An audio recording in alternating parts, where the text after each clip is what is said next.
D'hommes et de femmes, bienvenue à tous les quatre. Merci. On a pris un peu de retard, mais après tout, c'est pas grave, on n'a pas 40 ans tous les jours.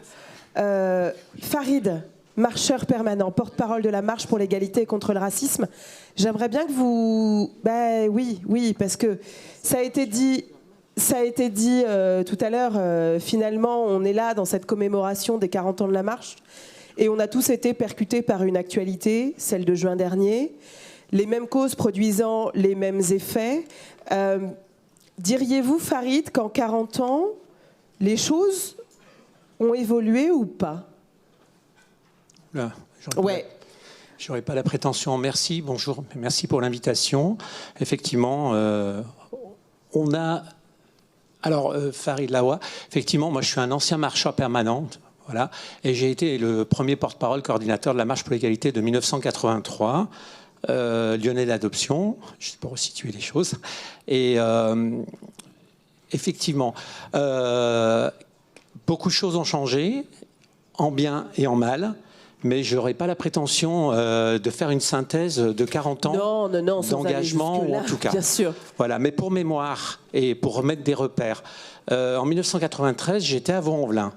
Il y avait l'intronisation de la politique de la ville, donc dans une salle, et j'étais présent en 1993, 10 ans après la marche, mais j'étais du côté des manifestants. Voilà, n'étant moi-même un ancien militant associatif, donc un acteur urbain qui a beaucoup travaillé dans le champ de l'éducation populaire, qui a beaucoup aussi participé à des réseaux dits nationaux comme la FASTI, Fédération des associations de solidarité avec les travailleurs immigrés, la CIMAD, avec le CLAP, Comité de liaison, d'alphabétisation et de promotion. Oui. Et pourquoi vous étiez de ce côté-là du Rubicon, du coup, Farid? Alors, moi, très tôt, j'ai été dans l'engagement citoyen, porter la parole et porter surtout l'engagement dans les quartiers populaires. Parce que je fais une petite digression, pour moi, banlieue, ça n'existe pas. Ce sont des lieux mis au banc. Tout à l'heure, je crois qu'un monsieur qui s'appelle Jean-Louis Borloo a dit que dans une démocratie, il faut nommer les choses. Donc je regrette que votre association s'appelle Ville et banlieue, mais ça ne m'appartient pas. Et vous avez 40 ans, vous aussi, d'engagement. Mais bon, ça vous appartient. En tout cas, moi, j'ai milité, je fais partie de ceux qui ont levé les pierres, car grâce à des gens comme moi, filles et garçons, nous avons œuvré à ce qu'il y ait une représentation, un engagement politique dans l'administration, dans les communes, dans les départements. Farid, pardon, oui. Je sais qu'on a 50 minutes et il va falloir qu'on accélère, je suis désolée. Farid, pourquoi vous étiez en 93 de l'autre côté? Pourquoi vous avez souhaité poser ce... Voilà, pourquoi vous manifestiez? Alors, en 93, nous étions contre l'instrumentalisation et la technocratie de la mise en œuvre des politiques publiques, le démantèlement, la suppression de tous les réseaux d'éducation populaire avec cette transversalité qui permettait d'avoir une vision globale entre les quartiers populaires, qu'ils soient urbains ou ruraux.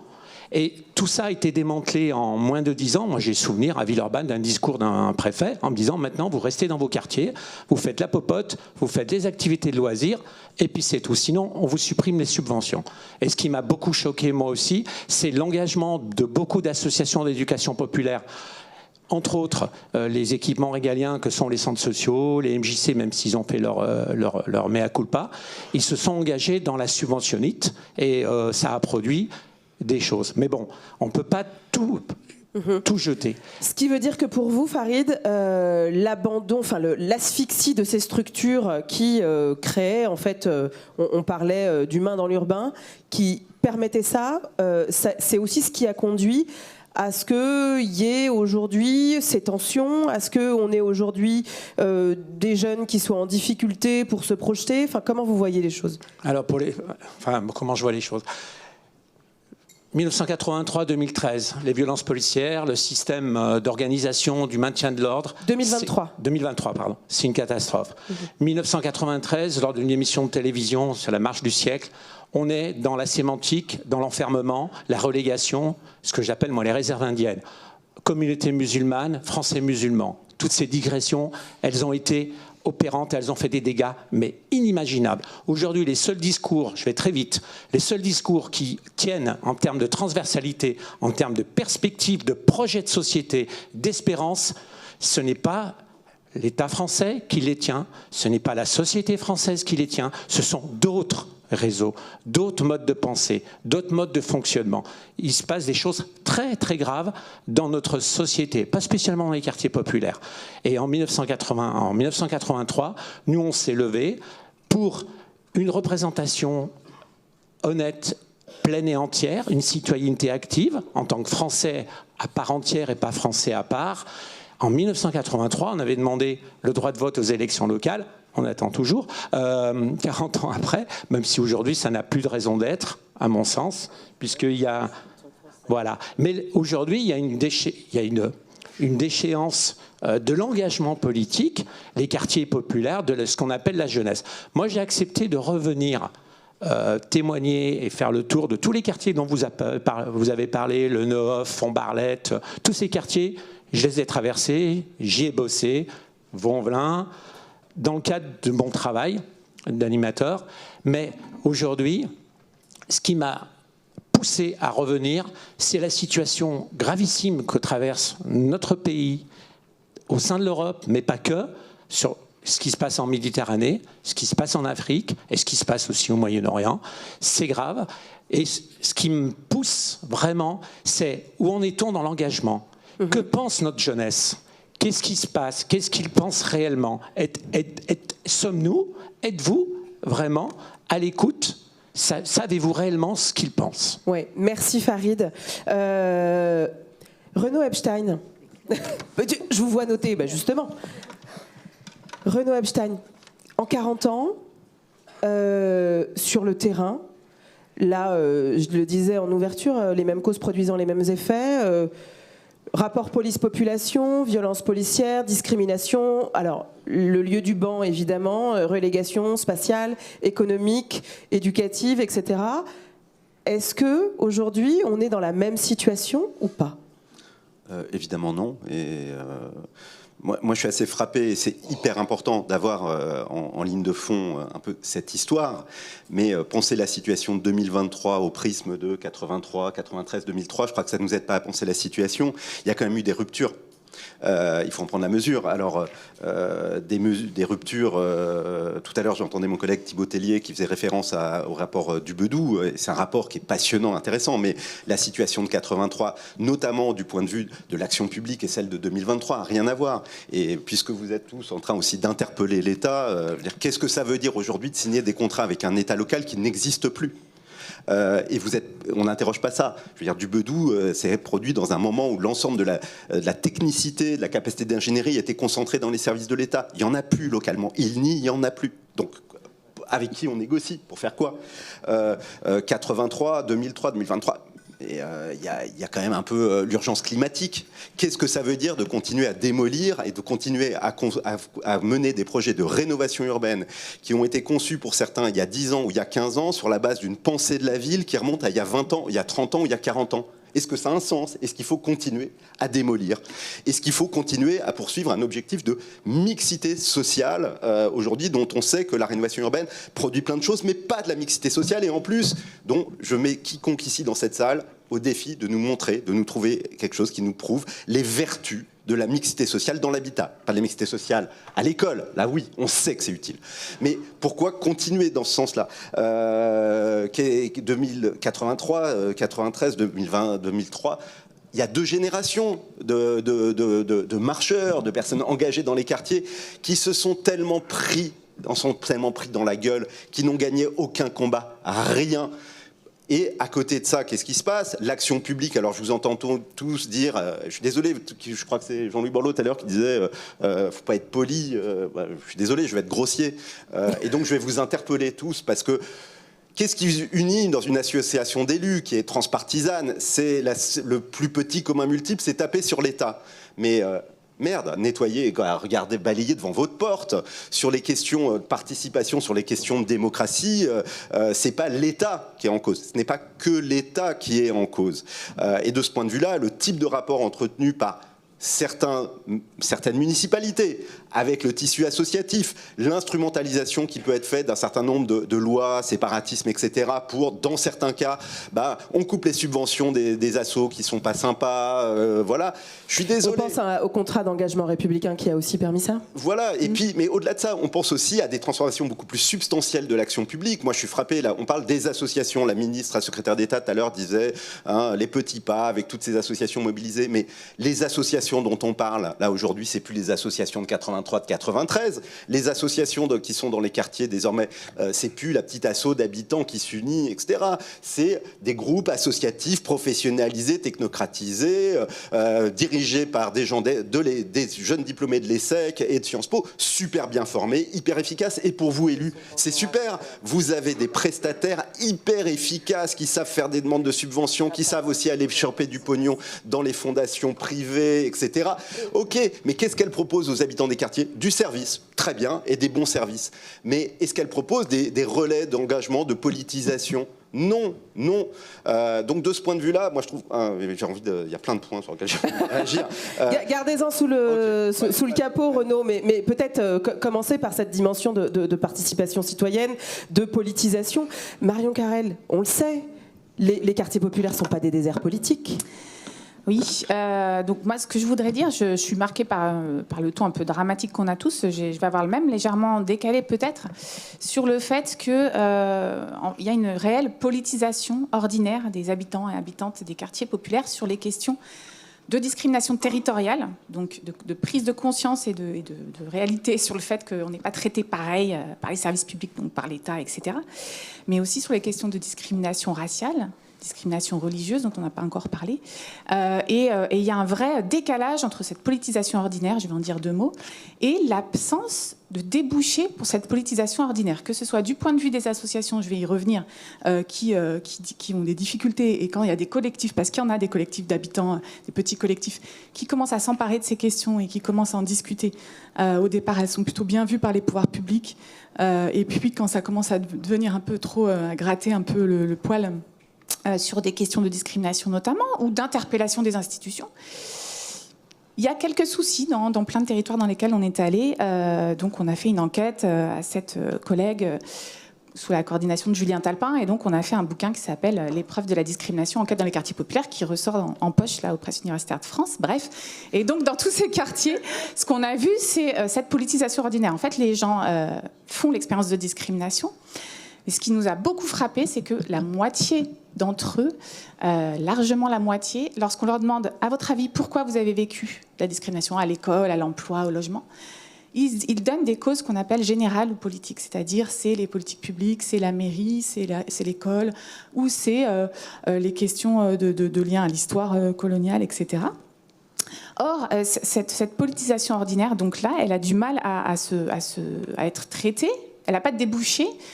Dans la vie associative aussi, parce qu'il y a cette peur, panique, notamment des collectivités locales, je rejoins Renaud, c'est pas qu'une question d'État, d'avoir des lieux de débats contradictoires, des lieux de discussion sur ces questions de fond.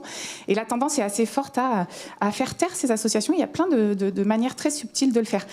Pas beaucoup de débouchés politiques non plus, et pas beaucoup de débouchés sur le plan de la manière dont les politiques publiques prennent en charge la lutte contre les discriminations n'a pas eu lieu.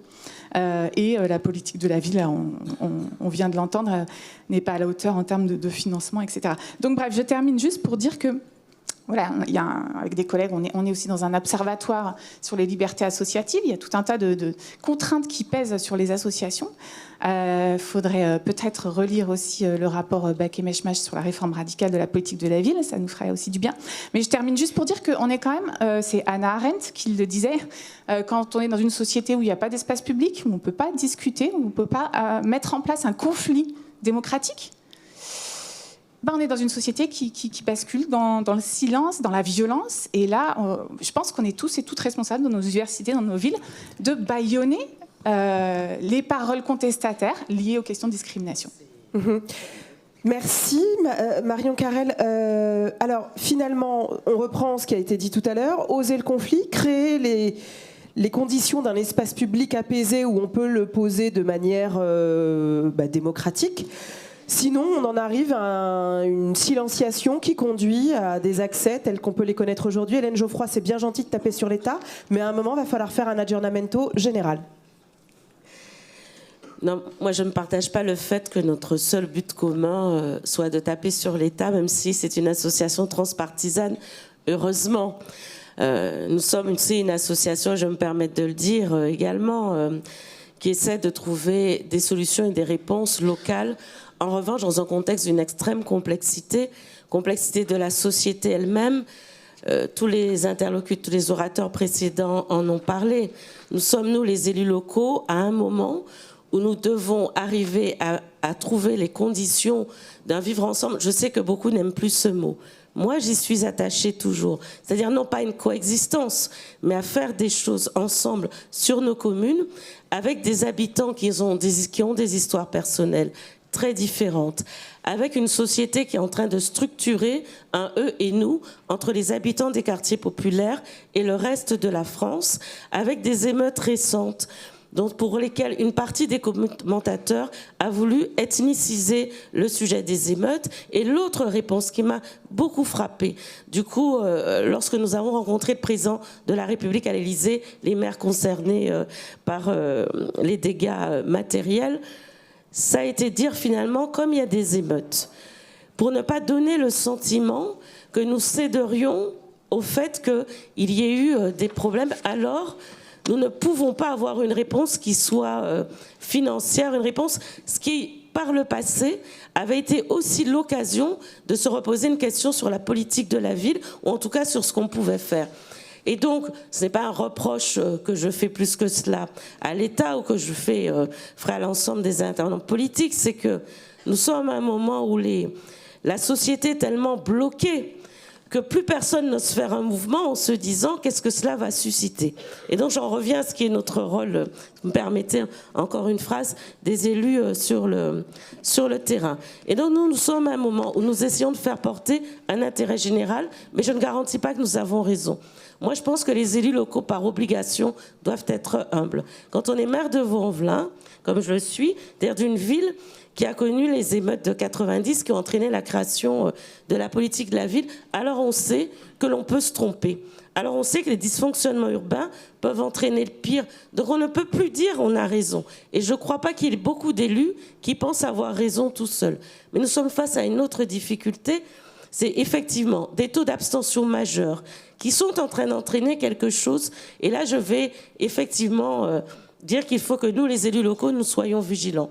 À ne pas nous dire, je ne parle pas forcément des villes comme Vaux-en-Velin, mais des villes qui sont plus prospères et qui ont des quartiers politiques de la ville, qui se diraient quel est finalement, au bout du bout, l'intérêt de s'en occuper quand finalement si peu de gens votent. Et nous sommes, le risque que moi j'observe, c'est que l'on rentre dans une forme de décrochage.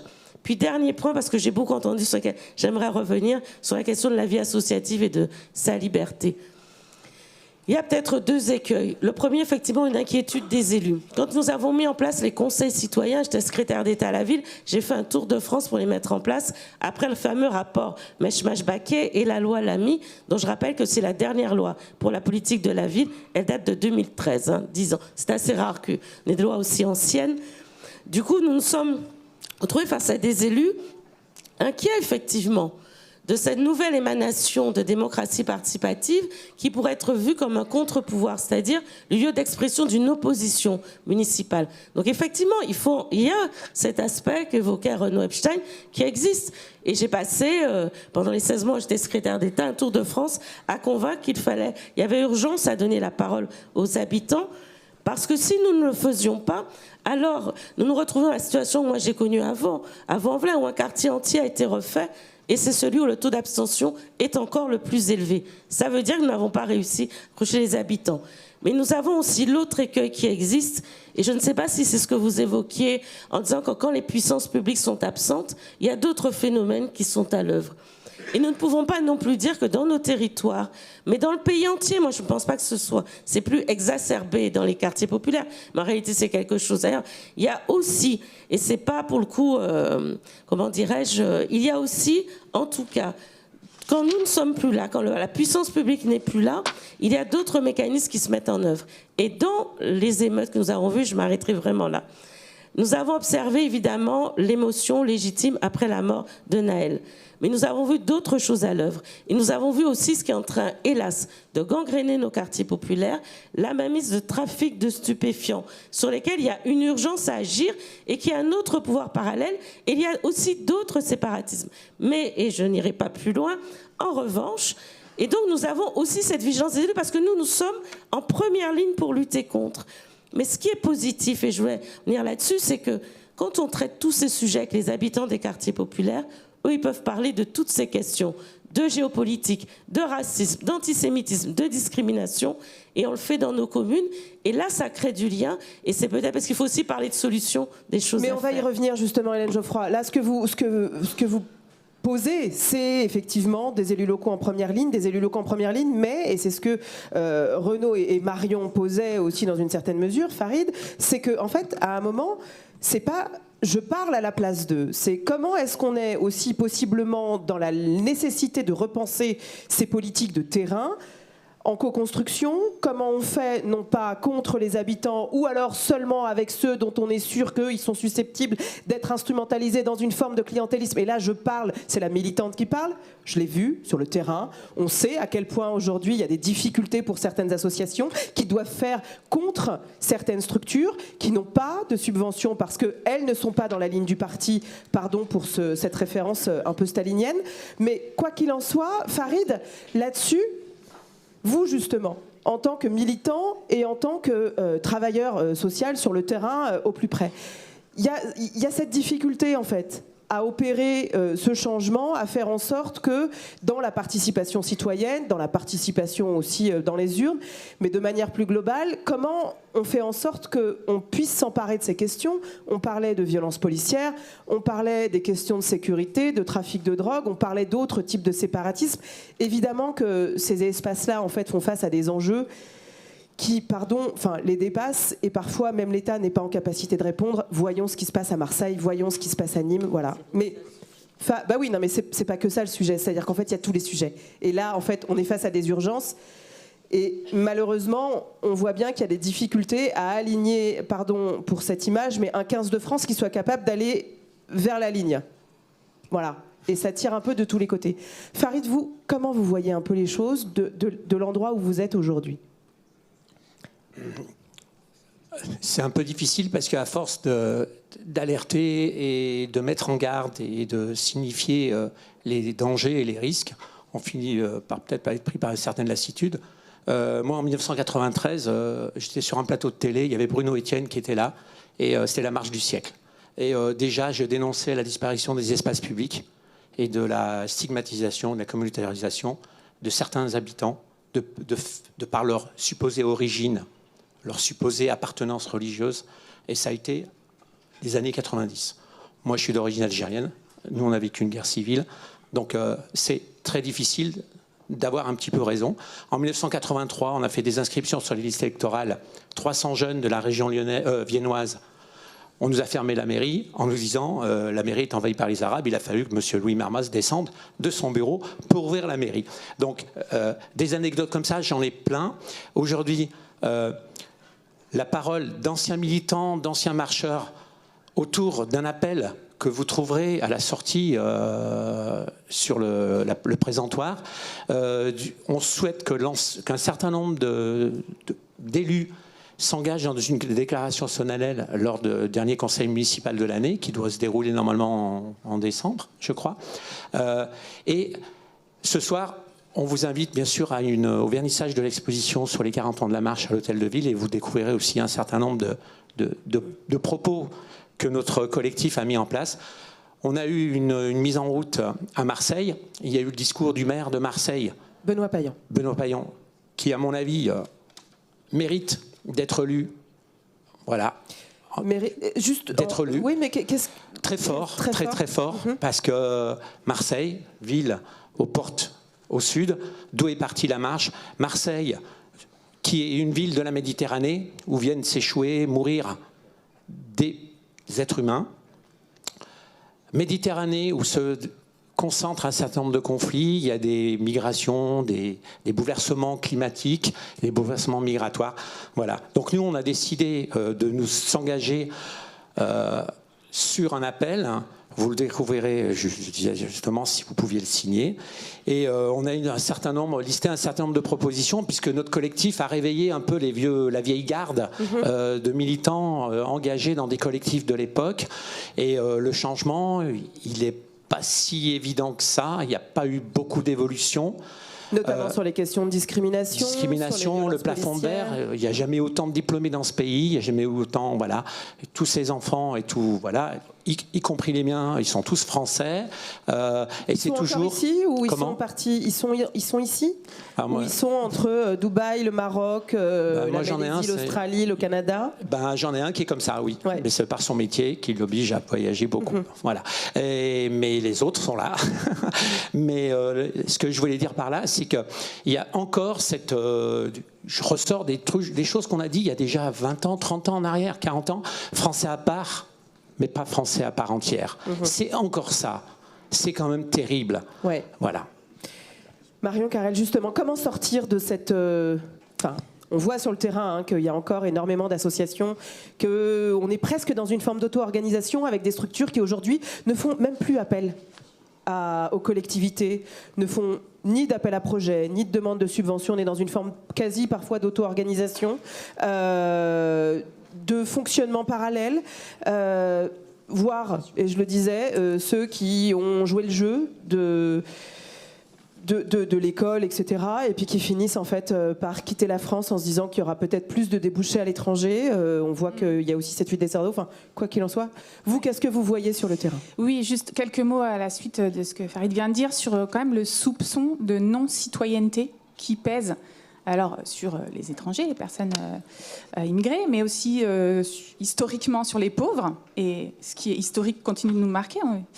Historiquement, les pauvres n'avaient pas le droit de vote, c'était le suffrage censitaire. Il n'en reste pas moins qu'il y a ce soupçon de ne pas être capable de s'élever au niveau de l'intérêt général pour les femmes, pour les plus jeunes, pour les étrangers, pour les pauvres. Et ce soupçon-là, il est particulièrement prégnant et grave.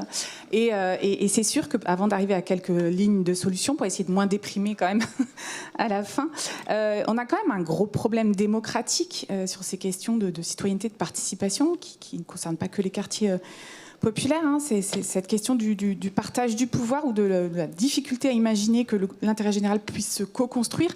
L'imaginer, oui, mais le mettre en œuvre, c'est compliqué.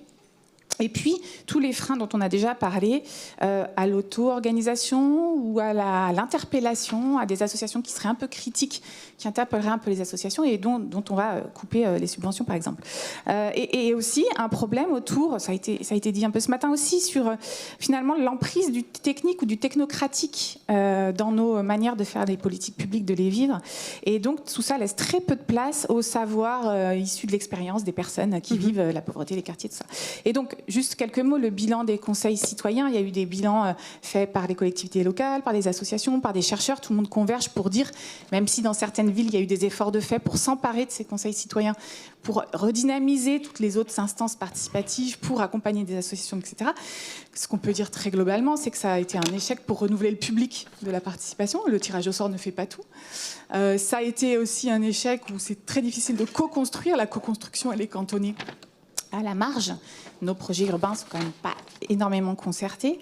Et puis nos réunions d'instances sont quand même pas du tout faites pour une parole différente des gens qui sont pas forcément diplômés ni à l'aise avec la parole publique. Et enfin, des instances qui sont sous contrôle, avec un contrôle étatique assez fort, qui fait qu'en fait, on n'a pas réussi à ouvrir un véritable espace de débat, d'espace public, comme on disait, à des populations qui sont exclues du jeu politique, qui s'excluent de la représentation, qui s'excluent du vote. Et c'est pas en refermant et en refermant les espaces de discussion, même s'ils sont conflictuels, qu'on va lutter contre l'abstention. Là, moi, je crois pas. Donc, pour terminer, qu'est-ce qu'il faut faire? Enfin, c'est pas à moi forcément de le dire, mais c'est sûr, on va arriver aux solutions. On va quand même se projeter en se disant qu'il se passe plein de trucs et en fait, il y a raison d'espérer. C'est un vrai changement de paradigme. Je pense que là, on doit vivre sur les politiques publiques en général, mais je pense que je laisserai Renaud en parler, des politiques publiques massives à la hauteur, tout ce qui a été dit ce matin déjà, mais aussi sur ces enjeux de démocratisation en fait, et de démocratie et d'espace public.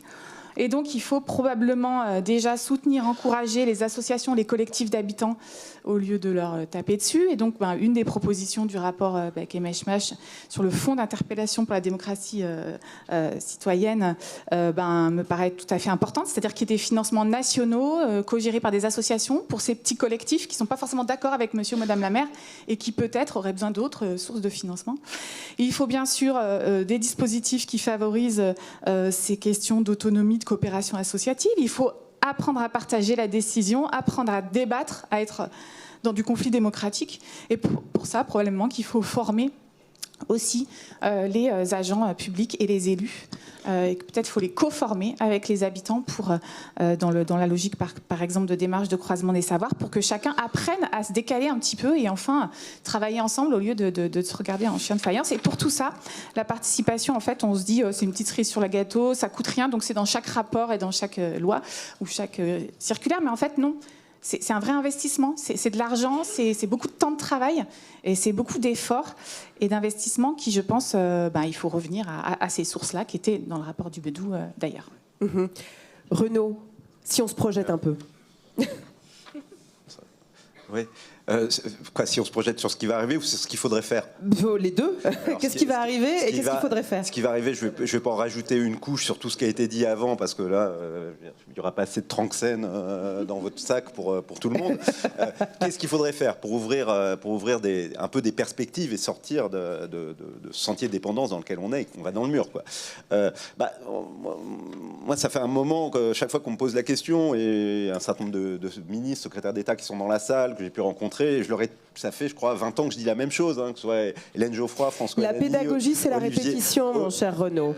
Olivier Klein, Jean-Louis Borloo et quelques autres. Je reprends un peu ce qui est aussi votre discours et le discours de la politique de la ville, qui est le droit commun. Mais le droit commun, on en parle. Mais ok, très bien, mais comment on fait pour mobiliser le droit commun? Et moi, il me semble qu'il y a une solution technique que je propose à tous les élus que je rencontre depuis 15-20 ans.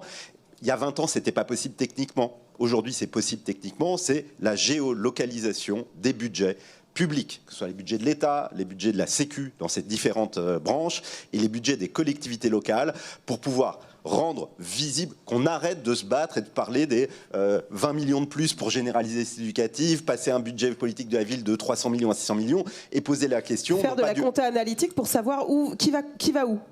Et où va l'argent? Et que si on l'avait fait, on ne serait pas dans la merde dans laquelle on est aujourd'hui, où après les émeutes, on nous dit oh là là là là, pour le moment, la seule parole de la président de la République, c'est ordre, ordre, ordre, et il n'y aura pas d'argent parce qu'il y en a déjà trop, et on a une ministre qui nous dit oh là là, mais de l'argent pour la politique de la ville, il y en a déjà trop. Donc tant qu'on va continuer à se battre et à regarder les crédits spécifiques, les programmes spécifiques, sans se donner les moyens de voir où vont les 99% restants du budget de l'État et de la Sécu, etc., on va être bloqué parce que c'est imposé dans le discours, dans les débats publics et dans la société, l'idée qu'on en fait trop pour les quartiers périphériques et que ça se joue contre une autre supposée France périphérique qui, elle, souffrirait du choix qui a été fait de mettre des milliards pour les banlieues. Tant qu'on n'arrivera pas à casser ce discours-là, là, on est bloqué. Et donc, si on veut casser ce discours, il faut objectiver. Et objectiver, c'est pas un rapport de la Cour des comptes une fois tous les je sais pas combien, un rapport d'un collègue, c'est... Alors, je vois Stéphane Raffaelli qui a proposé ça il y a quelques jours dans les Échos, j'ai lu ça avec intérêt, où c'était un peu le poursuite de la mesure de 19 du rapport Borloo, même s'il y avait une juridicisation dans le rapport Borloo qui me semblait rendre la chose impossible, mais bon, peu importe. Un observatoire national de la dépense publique. Pouvoir objectiver ça, et parce que sinon, on est mort, on ne pourra rien faire. Mais attendez, Renaud, pardon, ça, on a besoin de l'État pour mettre ça en place? Alors, ou est-ce qu'à un moment, vous pourriez, en tant que sociologue, économiste, etc., mettre en place avec des budgets ce cadrage, ce fléchage? Hyper compliqué si on n'a pas un soutien de l'État. On pourrait le faire, si on avait un soutien côté de la Sécu, on pourrait le faire. On peut le faire aussi à l'échelle d'une collectivité ou à l'échelle d'un EPCI. Et ça, ce serait très intéressant de le faire à l'échelle des EPCI. Mais quand même, sur toute une série d'enjeux structurants, notamment l'école. Et là, on parle d'école, mais moi, j'ouvrirais pour l'université. L'université, dans un état tel, est en train de s'effondrer. les habitants des quartiers prioritaires dans des dynamiques ascendantes vont être les principaux perdants de l'effondrement universitaire. Hein, c'est pas les autres. Voilà. Donc je pense qu'on peut amorcer, on peut éventuellement techniquement faire une alliance entre, s'il y a à l'intérieur de l'État un minimum de volonté, un minimum d'impulsion politique pour faire bouger la NCT, pour mettre ça, qu'il y ait quelques collectivités volontaires pour expérimenter la mise en place et que ça puisse être ensuite généralisé, c'est très bien. Mais la question budgétaire, elle est déterminante, évidemment, mais il n'y a pas que ça. Et de ce point de vue-là, moi, j'ai vu que votre mot d'ordre, vous l'avez rappelé, c'est que ville et banlieue, c'est aussi des solutions, et je trouve ça très bien de le dire, mais attention à la question des solutions.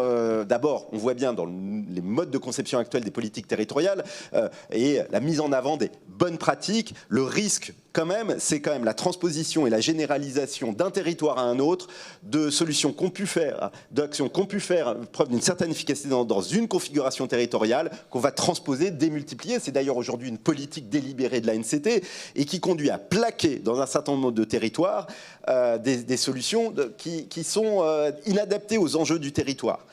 Mais au-delà de ça... Ce qui veut dire que, de facto, il faut avoir des dynamiques ascendantes. Il faut avoir les deux. Ouais. Il faut avoir les deux, mais surtout, je pense qu'il faut que, et je reviens sur ce qui a été un bout du débat depuis tout à l'heure, sur la politisation et la conflictualisation, ou en tout cas, un minimum de débat, c'est... le micro, Renaud. Ouais, un minimum de débat, j'ai entendu quand même un certain nombre d'entre vous parler, dire, on sait quel est le problème, on est tous d'accord, etc. Mais moi, je ne sais pas. Moi, je ne suis pas d'accord.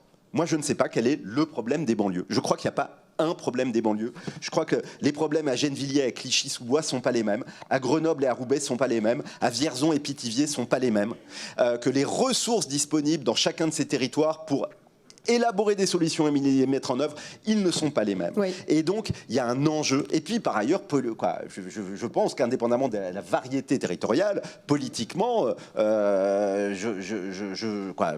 est mort, on s'effondre si on pense tous la même chose. La même chose, c'est ce qu'on disait tout à l'heure sur la diversité. Oui, mais de ce point de vue-là, je pense que l'association des maires villes et banlieues peut aussi être un lieu, de ce point de vue-là, de confrontation et de débat. Est-ce que vous êtes tous d'accord pour mettre en avant un objectif d'égalité des chances? Égalité des chances, c'est bien l'égalité d'accès à des positions inégales et des positions de plus en plus inégales. Est-ce que ce qui pose problème, c'est qu'on soit pas tous égaux sur la ligne de départ, ou est-ce que le problème, c'est qu'il y ait une explosion telle des inégalités sociales? Est-ce que on est tous d'accord sur le fait que l'enjeu, c'est lutter, pour reprendre le terme du président de la République, lutter contre l'assignation à résidence? Est-ce que on est d'accord là-dessus? Est-ce qu'il n'y a pas plutôt un enjeu qui serait d'ancrer dans les quartiers les élites en dynamique ascendante? Il y a plein de questions comme ça qu'on passe sous l'implicite. Moi, je crois qu'il faut se les coltiner. En 1 minute, c'est fini? Oh. Ouais, mais d'abord Hélène Geoffroy, puis Farid, et ensuite il va falloir qu'on conclue. Peut-être pour poursuivre sur les réflexions de Renaud Epstein. En fait, on a un moment où on est entre deux positions. Est-ce qu'on réfléchit une loi autour des enjeux de la politique de la ville, ce qui veut dire une vision? Est-ce qu'à un moment, on se pose ces questions-là? Il y a une question qui est sous-jacente dans la première intervention de Renaud Epstein sur la question de la mixité sociale. C'est un débat toujours d'actualité, y compris entre les élus locaux. Parce que ce que tout le monde s'est accordé à dire, c'est que nos villes populaires sont des sas et que quand les gens vont mieux, ils s'en vont. C'est le chemin des parcours qui montre d'ailleurs, quand on fait des études de cohorte, que la politique de la ville donne des résultats en termes de réussite individuelle. Mais la question, c'est est-ce que la nation propose que nous restions des sas? Et à ce moment, quels moyens donne-t-elle? Et est-ce qu'à ce moment-là, elle cesse de nous juger en disant « Vous êtes les élus qui ne réussissez pas parce que vos habitants sont toujours pauvres et même plus pauvres à chaque fois que ceux qui vont mieux s'en vont ».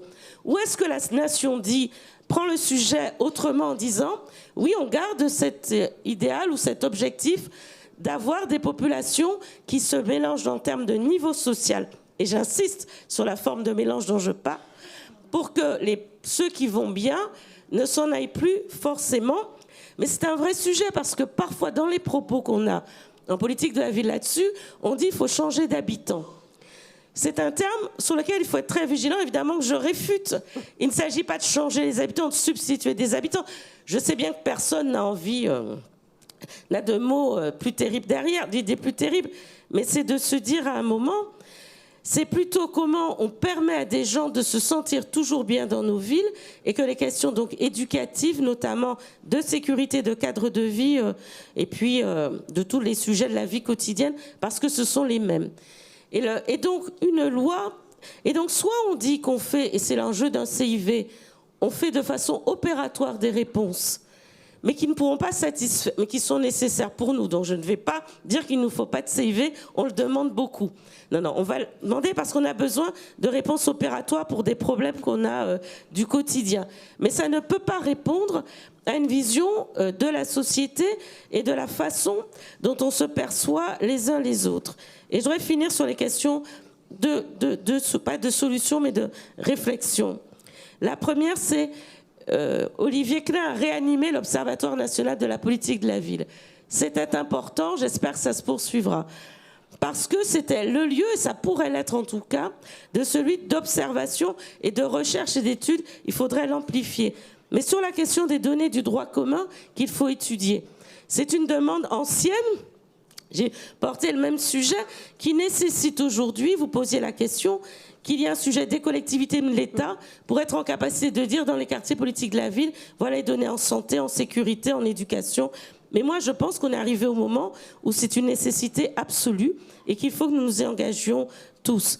Et dernier sujet, puisque je voulais parler, je voudrais en dire un mot sur ce qui nous travaille. Collectivement dans le pays aussi, c'est la question de notre rapport à l'histoire de France. Et moi, je pense que c'est aussi un sujet qui fait partie des solutions que les élus locaux portent, parce que chacun sur nos territoires, nous acceptons de regarder en face ces questions-là, avec une histoire qui a ses zones d'ombre et ses zones de lumière, mais qui permet à un moment d'expliquer pourquoi nos banlieues sont ce qu'elles sont, avec leur peuplement, et pourquoi nous avons une capacité à faire quelque chose en commun. Mais ces sujets-là, s'ils restent captés uniquement dans des extrémismes, alors c'est un danger aussi pour nous. Donc moi, je me dis, au moment où nous en sommes de la réflexion, à la fois au niveau national, et les élus locaux sont là pour aider, mais aussi les associations et les chercheurs, parce que c'est un peu notre table ronde. Nous sommes là pour dire l'urgence de ce débat national et de cette réflexion sur la France telle qu'on la pense et qu'on la regarde, auquel se rajouterait un peu retour sur notre passé, pas celui de la politique de la ville, mais de notre histoire nationale, parce que c'est essentiel au moment où nous en sommes, puisque sinon nous serons toujours en train de faire les pansements en urgence, et c'est ce que nous sommes, nous les élus locaux, des urgentistes en ce moment. Merci Hélène Geoffroy. Il va falloir qu'on conclue, mais cette idée justement d'une histoire commune, d'un patrimoine qu'il faut savoir valoriser, et ces espaces donc qui sont, c'est ça, c'est vous le disiez bien, qui sont des...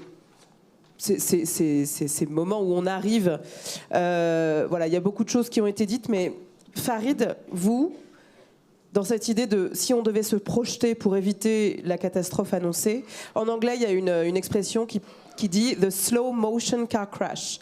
C'est un accident de voiture que vous voyez arriver en slow motion, mais qui est de toute façon prévu.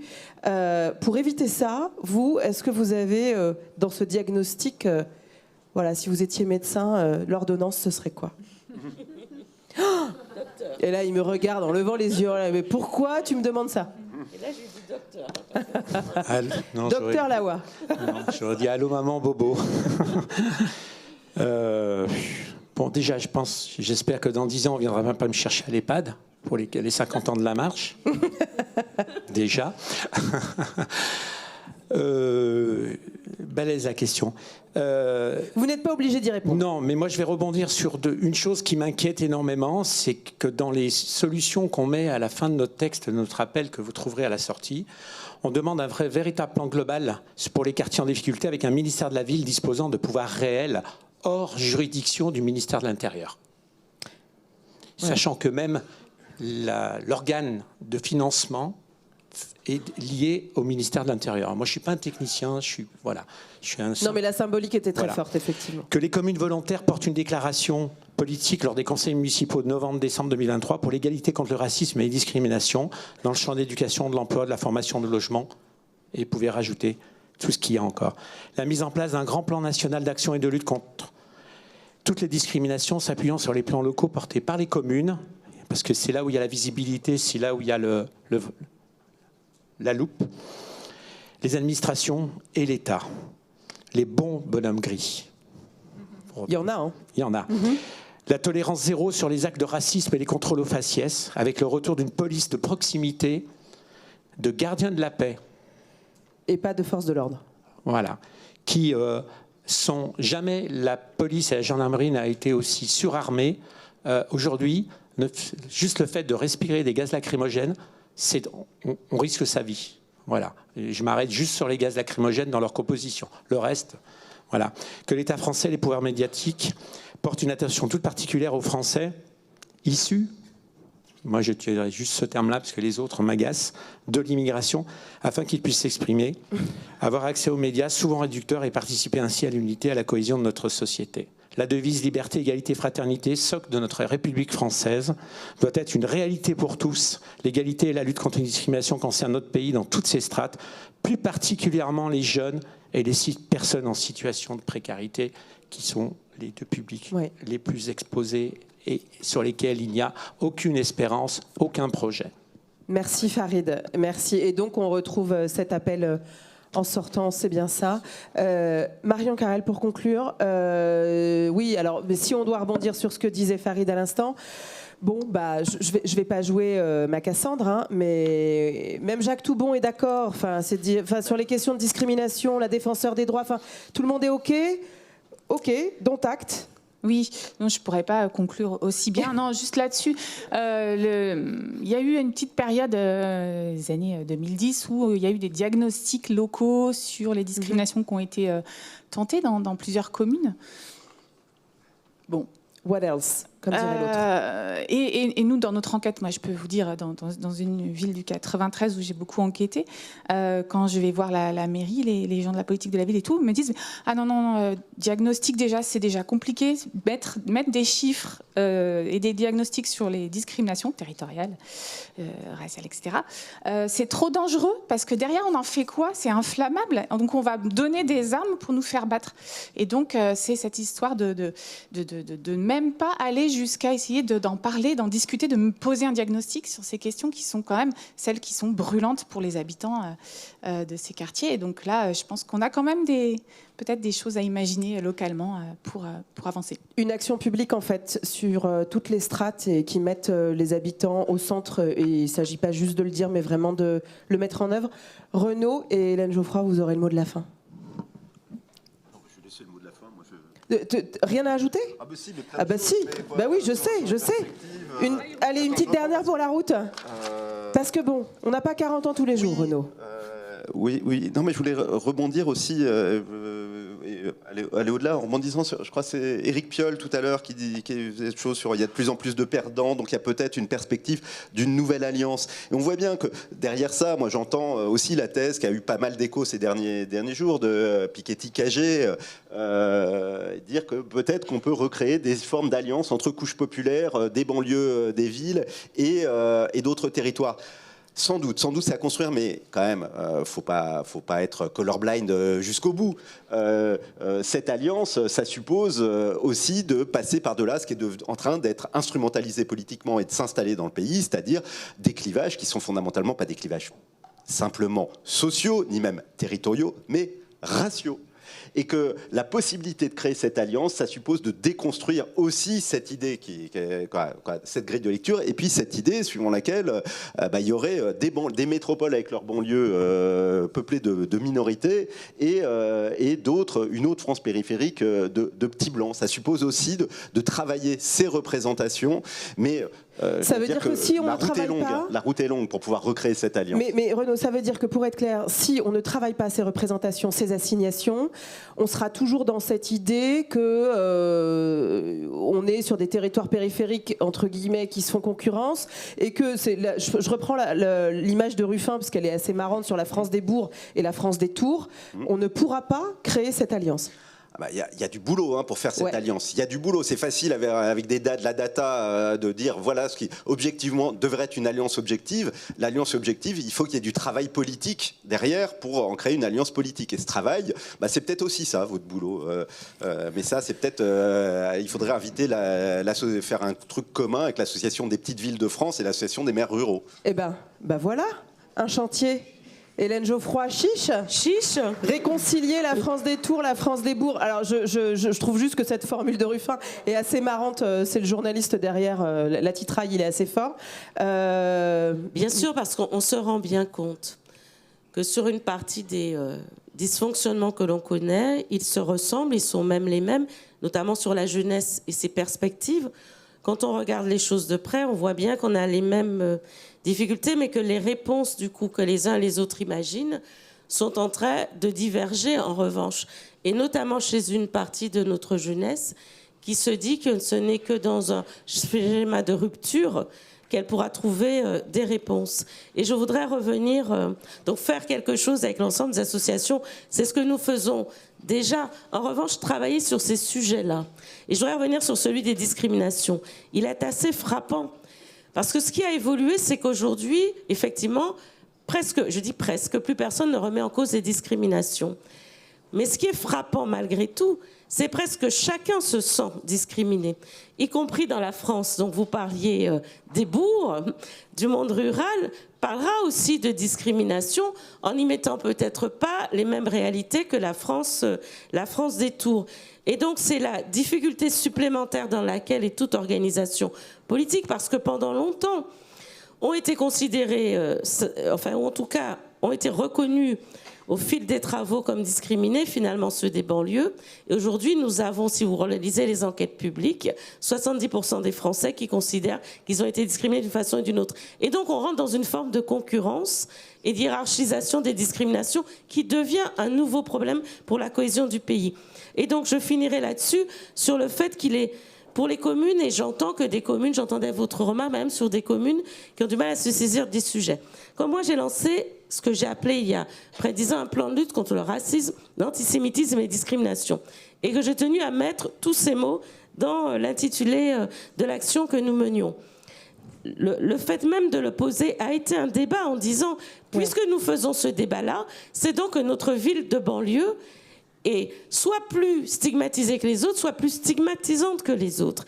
Et parce que l'idée était de se dire, si nous parlons de ces sujets-là, difficiles de rapport à notre pays, de questions liées à la République, de la laïcité, bref, tous les sujets qui se sont aggravés dans l'imaginaire des uns et des autres et dans la difficulté qu'on a connue objectivement dans le pays après les attentats de 2014-2015, ce qui s'est passé à ce moment-là était de dire, mais si nous posons des sujets de cette nature-là sur la table, alors nous fracturons. Et moi, je pense, et je rejoins ce qui a été dit, que nous avons intérêt, nous les élus locaux, à les porter, à les poser de façon très visible avec l'ensemble des habitants qui, parce que ce sont des sujets qui les travaillent, sont en réalité prêts à en parler pour trouver des réponses et des solutions contre, parce que c'est le sujet. Merci beaucoup, merci à tous les quatre, Hélène Geoffroy, Renaud Epstein, Marion Carrel, Farid Laouar. Merci beaucoup. On est très en retard, mais avant de passer la parole aux amis qui vont nous faire un focus sur l'initiative Vue des quartiers, Guillaume Delbar, vous vouliez intervenir en une minute. Oui, désolé. En une minute, pas plus. Juste pour témoigner de notre adhésion de Roubaix à ville et banlieue. Pendant longtemps, j'étais un peu d'accord avec ce que disait Farid tout à l'heure. C'est le mot banlieue qui m'empêchait de rentrer, parce que le mot me plaisait pas. Et finalement, je me suis dit, si on transforme banlieue en solution, on arrive à sortir de l'envie de prendre des tranxènes, et on sort toujours de nos réunions avec des idées nouvelles. Et c'est ça qui peut nous sauver, non pas... et je réponds à ce que disait Renaud, pour plaquer des solutions, mais pour s'inspirer de solutions. Et je pense que si on a une entrée solution plutôt qu'une entrée de discrimination, on arrive à refaire et à redonner envie de travailler ensemble. Et finalement, c'est ça qui m'a fait adhérer à Ville et banlieue. Et je pense que ça répond aussi au besoin de refaire croire dans nos territoires. Moi, je vous prends deux exemples. On est allé à Liverpool, on a regardé ce que faisait Liverpool sur les maisons à 1 livre. Et on a expérimenté les maisons à 1 euro. Ça marche, et ça peut marcher pour d'autres territoires, y compris des territoires ruraux. Et je pense que des exemples comme ça, il y en a beaucoup. On peut acheter une maison à 1 euro à Roubaix? Avec travaux. Ah! Avec travaux. Tous à Roubaix. Et autre exemple, à Grigny, on oublie de dire que les cités éducatives, elles sont nées de l'initiative citoyenne et de l'initiative locale. Je pense qu'on pourrait multiplier les exemples. On est à Lyon. Il y a Sport dans la ville qui trouve des solutions depuis bientôt 25 ans et qui rétablit l'égalité des chances. Je pense que si on avait une entrée solution et qu'on prenez l'habitude de mettre en avant tout ce qui marche sur nos territoires, on redonnerait à nouveau envie d'y croire. C'était simplement, et j'ai promis de rester en 1 minute, j'en ai fait 2, mais je trouve que c'est pas mauvais comme entrée, parce que les grands colloques sur les discriminations, on est tous d'accord assez vite, mais quand on en sort, on n'a pas forcément trouvé de solution. Le problème, c'est que voilà, on est tous d'accord, mais il faut quand même poser le sujet, et puis en fait, c'est pas tant de le poser, mais il faut quand même le solutionner. On est là en train de commémorer les 40 ans de la marche, et on a vécu ce qu'on a vécu en juin dernier. C'est bien qu'en fait, pour l'instant, les solutions n'ont pas été trouvées. Merci en tout cas à tous.